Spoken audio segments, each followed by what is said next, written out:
Shalom, selamat pagi saudara-saudara yang dikasihi Tuhan Yesus Kristus. Salam sejahtera buat saudara semua dimanapun saudara berada.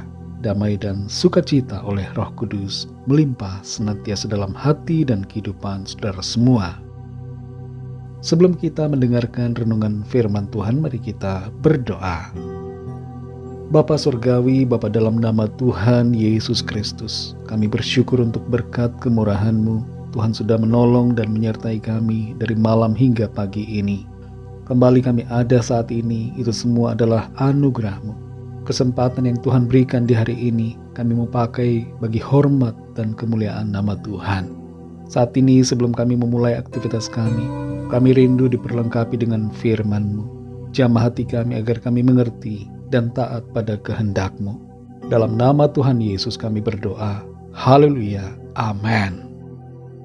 Saudara yang dikasih Tuhan, ayat renungan kita pada saat ini terdapat dalam Kisah Para Rasul 21 ayat 12-13.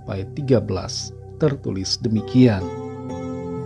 Mendengar itu, kami bersama-sama dengan murid-murid di tempat itu meminta supaya Paulus jangan pergi ke Yerusalem. Tetapi Paulus menjawab, "Mengapa kamu menangis dan dengan jalan demikian mau menghancurkan hatiku? Sebab aku ini rela bukan saja untuk diikat, tetapi juga untuk mati di Yerusalem oleh karena nama Tuhan Yesus." Saudara yang dikasih Tuhan, kemarin kita belajar tentang beriman dengan hikmat. Dalam segala tindakan, kita perlu melandaskan semuanya dengan hikmat yang dari Tuhan. Jangan nekat, jangan memaksakan diri, apalagi mengabaikan suara Roh Kudus. Ketika ada bahaya dan tantangan, kita perlu menghindarinya berdasarkan tuntunan hikmat Tuhan. Tapi di sini kita akan belajar satu hal yang kelihatannya sepertinya kebalikan dari yang kemarin. Sepertinya nekat dan abai terhadap bahaya yang mengancam. Tapi sebenarnya tidaklah demikian, karena fokusnya bukan di situ, melainkan tindakan tersebut didasarkan pada apa yang menjadi kehendak Tuhan. Rasul Paulus di pasal sebelumnya menghindari bahaya pembunuhan di Syria. Tapi di pasal ini, Paulus justru malah tidak mau menghindari bahaya yang menantinya di Yerusalem. Tentu jadi pertanyaan kita, mengapa? Mengapa di satu keadaan ia menghindar, tapi di keadaan yang lain ia malah melangkah menuju bahaya? Hal ini terjadi tidak lain karena ia bertindak sesuai dengan tuntunan Roh Kudus di dalam hatinya. Kalau kita perhatikan, Kisah Para Rasul 21 ayat 12-13 ini memuat sebuah momen ketika Paulus dan para murid di tempat itu menyadari akan bahaya yang mengancam Paulus jika ia pergi ke Yerusalem. Mereka bersama-sama memohon kepada Paulus agar ia tidak melanjutkan perjalanan itu. Mereka sangat peduli terhadap Paulus dan melihat bahaya yang jelas sehingga mereka ingin mencegahnya. Namun Paulus memiliki sikap yang berbeda. Meskipun ia menyadari bahwa perjalanan ini akan membawa resiko yang besar, bahkan mungkin mengancam nyawanya, dan sudah diberitahu tentang bahaya itu, tapi Paulus dengan tegas menolak permohonan mereka. Ia berkata, "Mengapa kamu menangis dan dengan jalan demikian mau menghancurkan hatiku? Sebab aku ini rela bukan saja untuk diikat, tetapi juga untuk mati di Yerusalem oleh karena nama Tuhan Yesus." Dari ayat-ayat ini kita belajar bahwa langkah dan tindakan yang kita ambil hendaknya mengikuti kehendak Tuhan. Ikuti tuntunan suaranya dalam hati kita, walaupun itu mengharuskan kita menghadapi berbagai resiko dan bahaya. Ada kalanya memang kita harus menghindari, tapi kalau sudah menjadi ketetapan Tuhan, maka kita perlu menghadapinya dengan hati yang berani dan penuh dengan sukacita.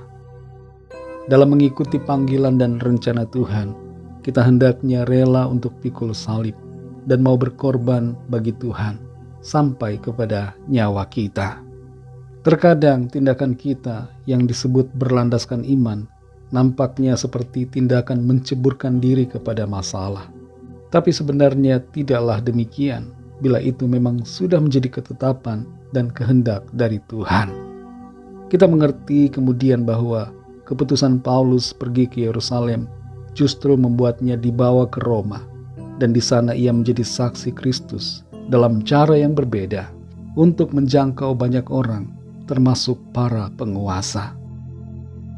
Saudara yang dikasihi Tuhan, mari melangkah dan bertindak dalam iman dengan mengikuti panggilan Tuhan dengan sungguh-sungguh, peka dan taat pada suara Roh Kudus, dan siap menghadapi konsekuensi dari kesetiaan kita kepadanya.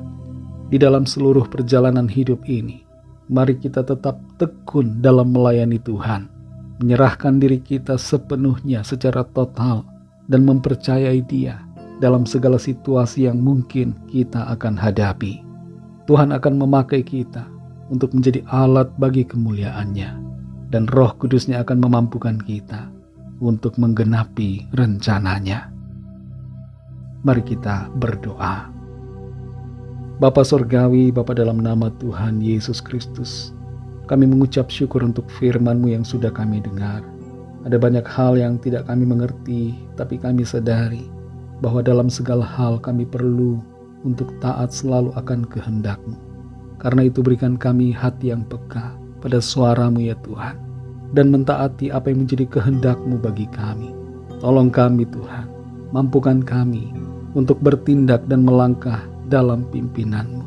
Meskipun ada resiko, ada tantangan yang berat di hadapan kami, tapi selama itu adalah menjadi kehendak Tuhan bagi kami mau melangkah dan melakukannya bagi Tuhan. Terima kasih untuk firman-Mu. Berkati kami Tuhan di sepanjang hari ini, dalam segala apa yang kami kerjakan. Biarlah dalam semuanya nama Tuhan senantiasa kami muliakan. Kami bawa kepadamu setiap pergumulan kami masing-masing. Apapun yang menjadi masalah kami, biarlah Tuhan melawat dan mencurahkan kuasa mujizat-Mu bagi kami. Kami percaya kami alami pertolongan Tuhan. Kami alami manifestasi kuasa-Mu yang memberikan kemenangan. Terpujilah nama-Mu ya Bapa. Dalam nama-Mu yang kudus, nama Tuhan Yesus Kristus, kami sudah berdoa dan mengucap syukur. Haleluya. Mari sama-sama kita berdoa doa Bapa kami. Bapa kami yang di sorga, dikuduskanlah nama-Mu, datanglah kerajaan-Mu, jadilah kehendak-Mu di bumi seperti di sorga. Berikanlah kami pada hari ini makanan kami yang secukupnya, dan ampunilah kami akan kesalahan kami, seperti kami juga mengampuni orang yang bersalah kepada kami. Dan janganlah membawa kami ke dalam pencobaan, tetapi lepaskanlah kami daripada yang jahat, karena Engkaulah yang mempunyai kerajaan dan kuasa dan kemuliaan sampai selama-lamanya. Amin. Terimalah berkat Tuhan. Tuhan memberkati engkau dan melindungi engkau. Tuhan menyinari engkau dengan wajah-Nya dan memberikan kasih karunia. Tuhan menghadapkan wajah-Nya kepadamu dan memberikan damai sejahtera. Berkat anugerah dari Bapa Sorgawi, cinta kasih karunia dari Tuhan Yesus Kristus, dalam persekutuan dan penghiburan Roh Kudus, menyertai kita semua sekarang ini dan sampai selama-lamanya. Dalam berkat nama Tuhan Yesus Kristus. Haleluya. Amin. Puji Tuhan, saudara yang dikasihi Tuhan, saya percaya firman Tuhan menjadi berkat dan kekuatan buat saudara semua, dan Roh Kudus akan menolong saudara untuk lebih lagi memahami kebenaran firman Tuhan. Tuhan Yesus memberkati saudara semua. Sampai jumpa dalam renungan yang berikutnya. Haleluya.